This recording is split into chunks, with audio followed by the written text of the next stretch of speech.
Welcome to another edition of Eusebius on Times Live.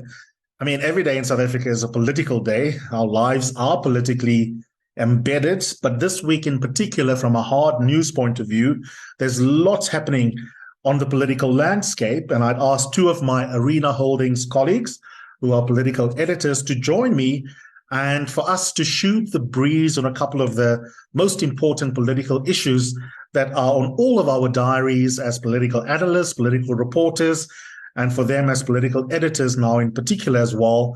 Hajra Omarjee, who is with Business Day, and also Fikile Ntsikelelo Moya, who is at the Sowetan.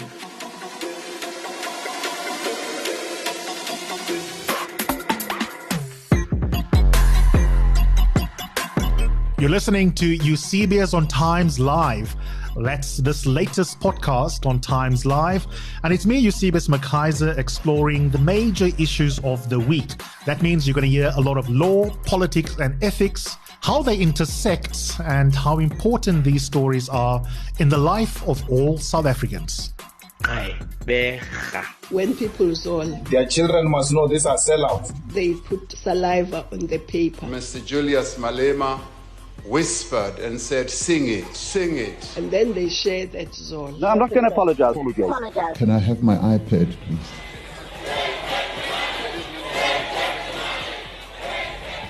So they stole it.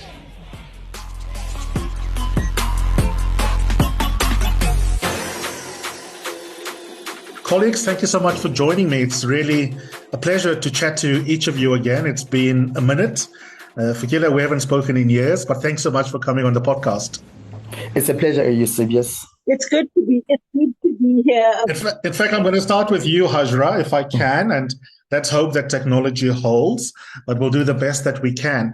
You know, obviously one of the big issues for the week, and don't wait for me to prompt, let's just shoot the breeze and speak and see how we get on, is the State of the Nation address. And I keep thinking to myself, am I just jaded now that we are all old, Hajra? Or am I right in thinking that we've seen this movie before, and I can probably script what should be published on Friday morning, which will be an exaggerated self-assessment of successes of the previous year, new promissory notes around energy security that will happen, that actually won't happen, and some other slogans around a positive vision for the country, dealing with the triple scourge, which has been the triple scourge of poverty, unemployment, inequality, quite apart from low growth at less than 1%, and maybe one or two little signature announcements around an investment nyana here or there. But 12 months later, when we cover the elections for 2024, the material conditions will not have changed. And so as a pundit, as a broadcaster, I'm caught between wanting to do duty for Arena Holdings and wanting to be a cynical South African. Yeah. What comes up for you, Hajra? Well, crisis, what crisis? I think an early indicator of Ramaphosa's appetite to govern and govern effectively, to change the trajectory of the country, to provide it and put it on an alternative path. An indicator of that would be if he had reshuffled cabinet by now. We just ran this morning that he's now decided to not reshuffle before SONA, which means he walks into SONA with the deputy president that's resigned, with ministers that have publicly attacked him or defied him, the likes of Lindiwe Sisulu, with probably the only person he knew he wanted to fire or remove from cabinet, and Nkosazana Dlamini Zuma, now essential because he may announce a state of disaster. So we are not seeing any sign of decisive leadership, because there seems to be an impression of crisis. What crisis? I think that's fair enough. Would you agree with that, Fikile? Broadly, I would. I just wanted to go back to what you said about us being old, you know, and I'm noting that this would be, 10, 15 years ago, we would be celebrating that this was the week that Mandela was released from prison. So it's a measure of how we have moved on. That nobody even remembers that around this time, some 33 years ago, the country was in excitement about Mandela being out, and the year in after that and out. Would be celebrating and using what would Mandela say about us. I think it's a measure of how much time has moved on. The last 30 years of the democratic South Africa.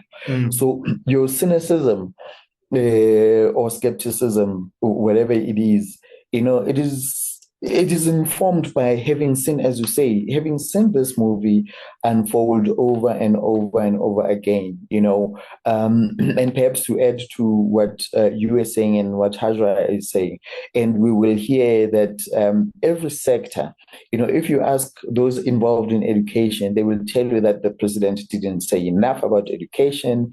Those who are involved in agriculture will bemoan that the president does not take agriculture seriously. Yeah. And because it is unfortunately how this movie has gone.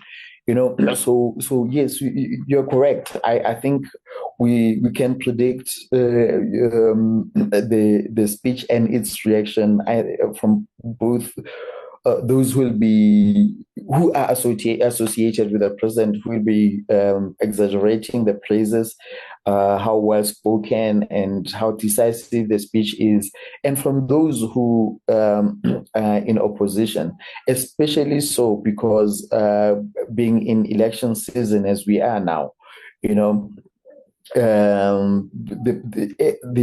opposition parties will use every opportunity to poke holes in the president's speech, and I'm sure they will not struggle to find some. I want to stay with you before bringing Hajra back in. You said at the beginning, and maybe I'm just nitpicking language, but I know that you're a wordsmith, so you must have meant something by it. You broadly agree with what Hajra was saying and what I had said. Are there qualifications to that? Are there important respects in which we should anticipate and look forward to Thursday evening? Because when I look on social media, I looked at Facebook this morning in prep for our conversation, and a lot of people go a step further than the skepticism, not cynicism, that I was expressing, Fikile, and they said things like, I wish the media would not give it as much coverage. There's even a little thing on Twitter going viral saying, at the very least, if the media must give this lots of attention, please don't ask stupid questions about who designed your clothes, what are you wearing. That's not the right mood for the country, and don't let the politicians get away with feeling like they are, superstars and just focus, if you must at all, on the speech itself.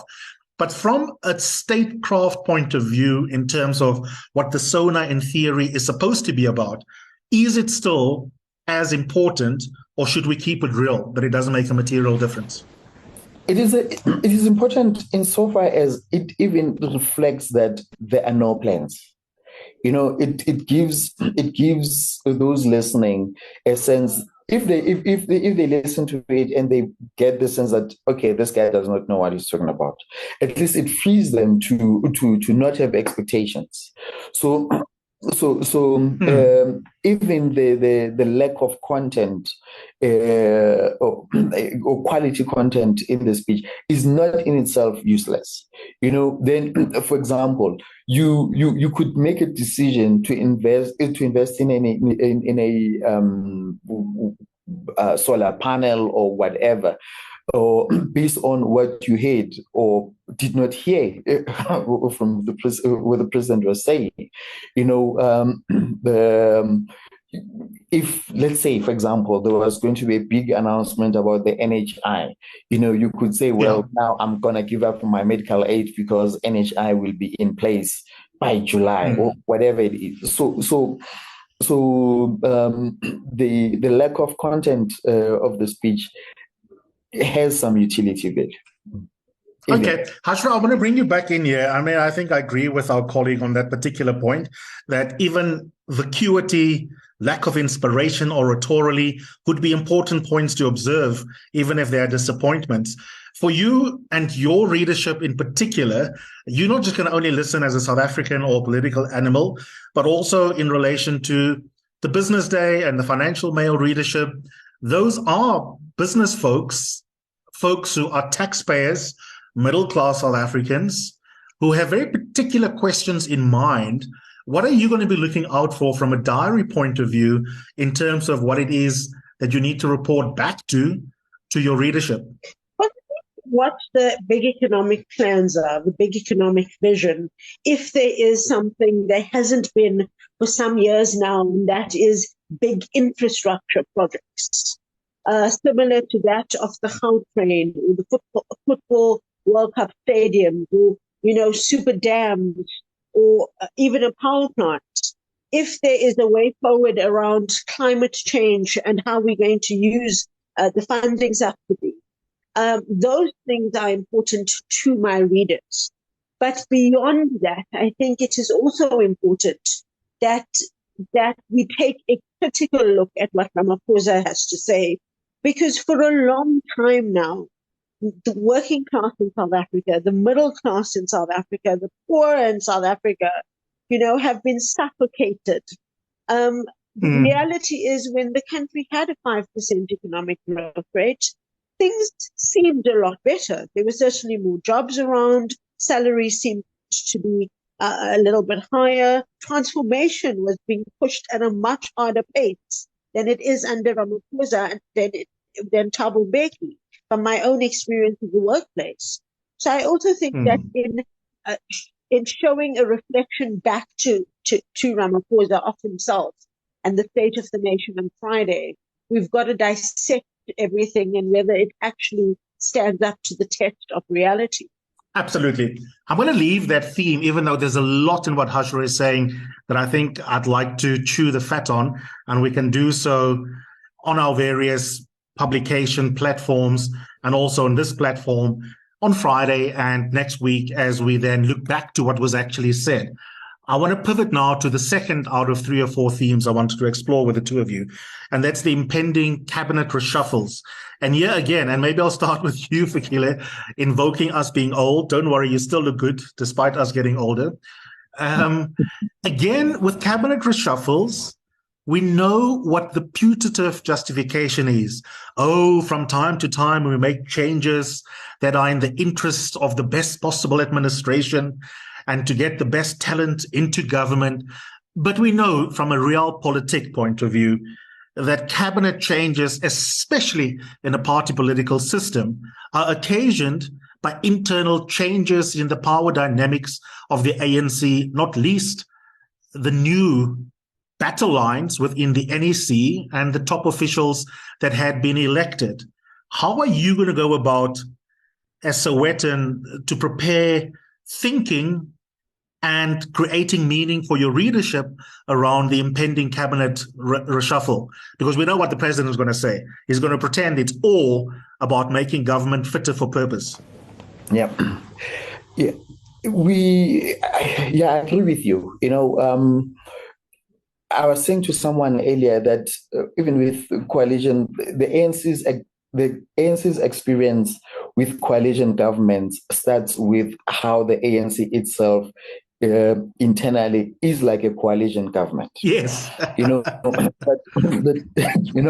it is always a mixture of people who have very different interests, and those interests always need to be managed internally.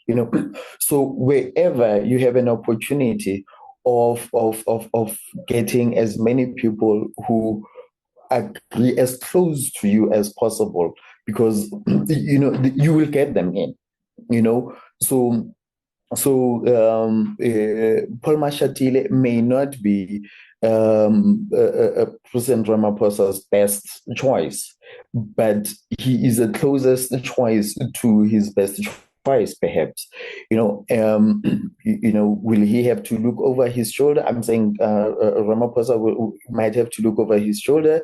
Is this guy too ambitious? Is he going to try and use the 5 years to state his claim on the presidency so that he is re-elected in some 5 years to come.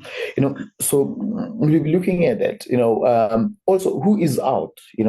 So that shift in the balance of power. Those who are associated with the RT faction of the ANC, because we use these labels loosely. Yeah. But I think they're helpful to when you need to identify who's where. We know that the RT is a policy of the ANC. But there are certain individuals who associate themselves with that and talk about something else when they talk about RT. Those who talk about renewal as an identifier of a grouping. Yet all these concepts are ANC concepts. So I think what we will be doing is saying that with these people, Ramaphosa now has a lot more leeway to do the things that he has always said he wants to do. And therefore, if he cannot do the things that he has always said he wants to do, he has no one to blame but himself. Hajra, I want to bring you in here. I mean, a lovely debate we can have down the line is what kind of president has he been? In my opinion, he's been fairly ineffectual and a disappointment. Even colleagues of ours like Peter Bruce are recanting their excitement from 2017 these days. But, those who still cling on to hope that he may yet turn around his own presidential period biography, hope that a second term will give him the freedom Fikile is talking about to take decisions based on his executive authority, and in a sense, even to put it to the NEC and say, okay, I dare you to emasculate me. I'm not seeking another term as ANC president or country president, so I'm going to put the country first. It's probably not going to happen. But investors want to know, as you know, and we get asked these questions all the time from banks, from high net worth individuals who come to Business Day, who come to political analysts like myself. What will certain changes mean for the regulatory environment, for example? Should I be biting my nails, waiting to see whether Gwede is in or out or remains? How should I read Pravin if he is to exit? What does that mean in terms of relative stability or not? What are the kinds of questions you're asking for yourself in relation to the impending cabinet reshuffle from that point of view? Well, you should be biting your nails if you are an investor, because like the late, great Karima Brown loved to say, politics was the art of what is possible. Yeah. So the president has got to ask himself, probably, or got to answer the most pressing question for himself with this reshuffle. And that is he able to act against his allies? Mondi Gungubela, who ran the CR22 campaign not too well, when Mantashe had to come take over at the end. Do you keep him in office? Do you keep Pravin Gordhan, who we know is not well, but the president has tasked to complete a reform agenda? We can talk about how SOEs are doing around Gordhan, just like we can talk about Gwede Mantashe and whether or not he should have been made mining and energy minister, why he was made mining and energy minister, should he continue being mining and energy minister? And we're not having a conversation about the performance of Mantashe, because I've heard those that say he's not the problem and others say he is the problem. We're not talking about the performance of these ministers in office. We're talking about their personal relationship with the head of state. Yes. So I also think we've got to properly position the discussion on the performance of individual ministers. And then Ramaphosa's got to show his colors, whether it is to his allies and to his own interest, to his party, or to the nation when he does that juggling act before making a decision. Well, maybe let me put you on the spot there, right? Because we are now the Peter Bruces and the Karimas. We have that authority. You're the political editor. I'm the contributor. Fikile's editor and has been of newspapers. So what say you, Hajra? Let's take the political personality relationships out of it and look at just job performance. I mean, if you take Gwede, for example, do you think he deserves continuation in that portfolio? So I think there's no one really arguing that he shouldn't be mining minister because he knows how to handle everyone from the likes of NUMSA, NUM to AMKU. So I haven't heard anyone argue that he should be removed from that portfolio. I have heard there are three ministers that are responsible to Eskom: Pravin Gordhan, Gwede Mantashe, and Enoch Godongwana. The three ministers have got to work in synchronicity and work together to get things moving. Yes. The fact that the Eskom CEO went through such security threats, even eventually got allegedly cyanide in his coffee, found cyanide in his coffee, and the president was not aware of all those finer details of this guy who was supposed to fix Eskom's security situation. It seems as though the three ministers are not working together. They are out of the loop. The president is out of the loop because I can't imagine why else we would have gotten to stage 6 load shedding and the president having to come home from an international trip 2 times. Yeah. If his ministers were doing their job when we got to stage 2 or stage 4 load shedding, or if we had taken the decision to perhaps turn off a power station for 100 days to do the proper maintenance, just put the country on stage 2 load shedding to prevent what we have today being done. Why couldn't we have done that? A lot of the president's energy plan last year was forwarded to respective departments in all three ministries: finance, public enterprises, and energy, as early as February 2020. Why was there no action? And I think if we're having that conversation, then Ramaphosa has got to put the party's interest and the national interest above the interest of himself and his allies. Absolutely. Very well put. There's a last theme. Will that open the door to a reform?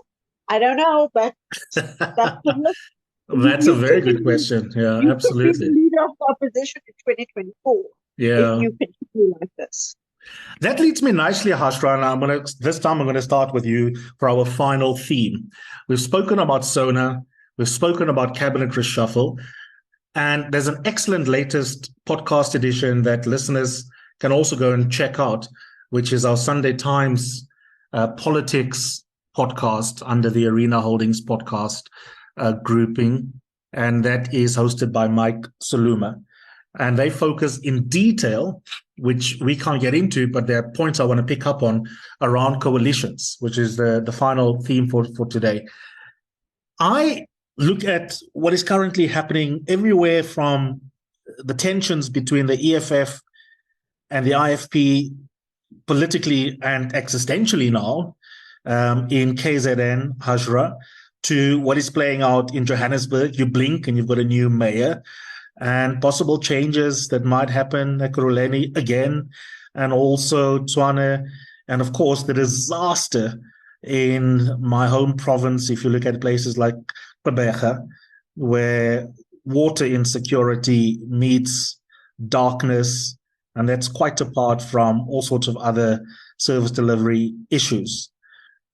And while we can't extrapolate from local to national, we now have far more case studies than we did 10 years ago for seeing the political maturity or lack thereof and the technical capacity of parties who did not get 50+1 to be able to come up with functional coalitions that center the residents of cities and municipalities and districts rather than careerism for themselves.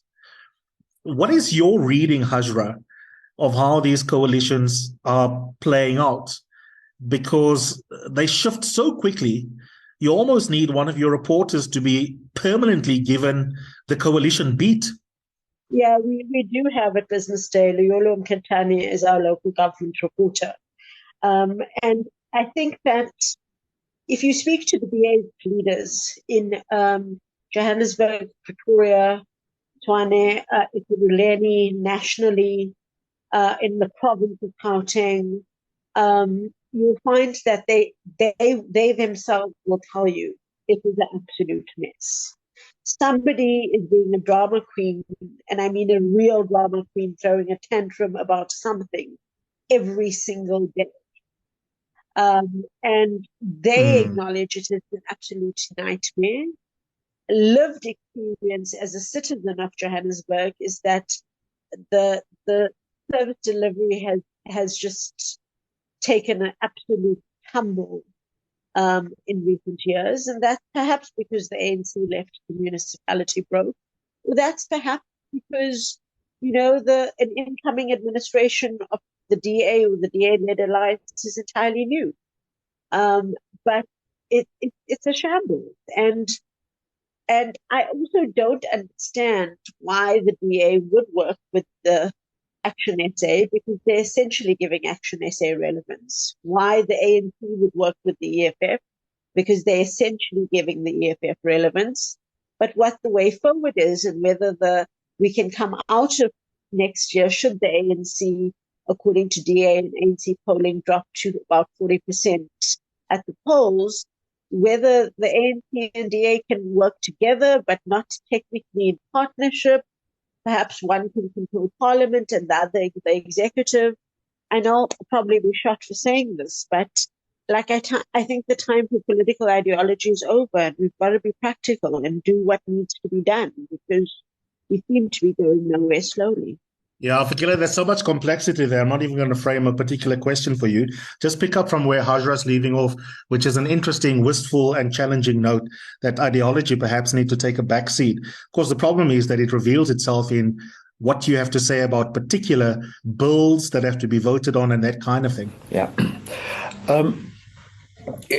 You see, my fear is the willingness by the ANC to entertain the EFF's demand to control a municipality like Ekurhuleni, where the EFF has not won a single ward outright. So the desperation to win Joburg at all costs is such that now we are likely to have an EFF government in Ekurhuleni, where not a single ward entrusted EFF councillors with giving them a mandate. Now, for me, it sends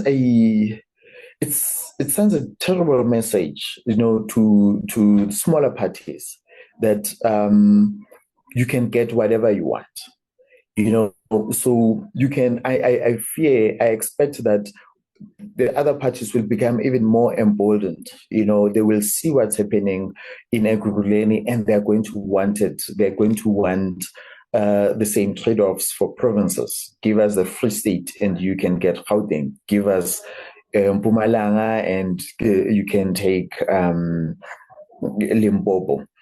Because I think we need to get to a point where, if nothing else, the voters need to be respected, to say, guys, we can't give you. The voters in this municipality did not give you. We can be partners with you in a coalition government, but you cannot be seen to be leading that government. It doesn't matter how. But can I just disagree with you there, Fikile? Here's the problem, right? It's not deep disagreement. I think you probably would agree with me that the genesis of the problem lies elsewhere, is that it's an electoral and a governance systems design flaw. Because what you are articulating about the ANC giving the EFF, as it were, keys to one part of the province so that it can have the price of Joburg. I mean, to take a weird analogy, for me, it's similar to the DA's arrogance in thinking if they are the biggest partner in a coalition relationship, that they are entitled to be the governing party effectively in that municipality. But if you got 50 minus 1, you're not entitled to behave as if you got 50 plus 1. So isn't the posture that you wish the ANC to adopt rather disingenuous if the ANC's share of the vote is less than 50%? I accept that it's an evil that the ANC must deal with. But my fear is while I understand that the ANC must do what the ANC must do, the cost to democracy itself.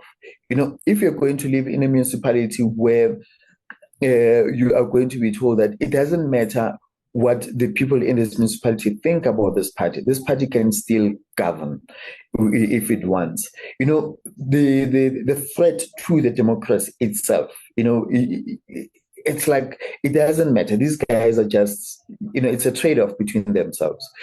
So whichever way I vote doesn't really matter. So why should I vote the next time? Because regardless of who I vote for, they can choose whoever they choose to become a government here. So I'm really uncomfortable with that.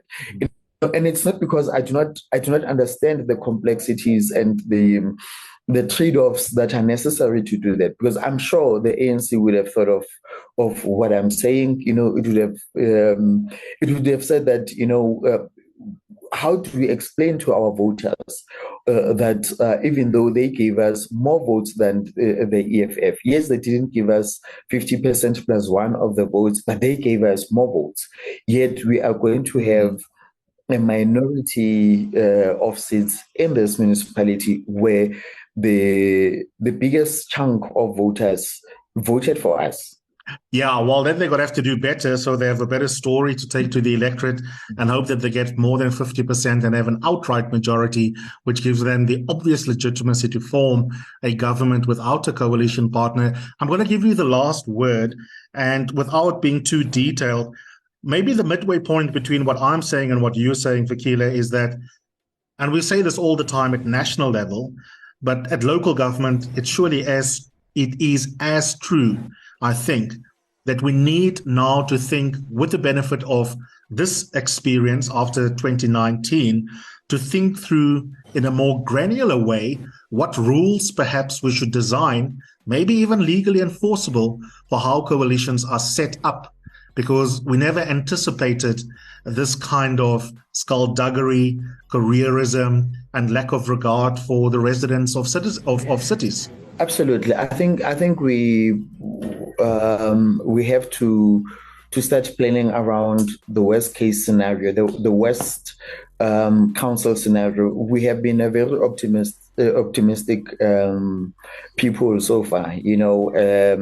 As you said also earlier, that we planned a presidency around a Mandela and did not envisage a Zuma. And I think we, once again, that is manifesting itself in local government. We imagine upright, yes, absolute believers in democratic virtues, and it shows that that's not necessarily what we will always get, and therefore we have to adapt our rules to think of those people who are in it for themselves. Absolutely. More than others are in it for themselves. Fikile Ntsikelelo Moya is political editor at Sowetan, one of the country's most senior political voices, worth reading and listening to all the time. And our other colleague dropped off, but not before she had contributed fantastically to this discussion as well. Hajra Omarjee, who's got enormous experience and is currently holding the title of political editor at Business Day. Thanks so much for coming on. It's lovely seeing you again. Same here, Yubi. Take care.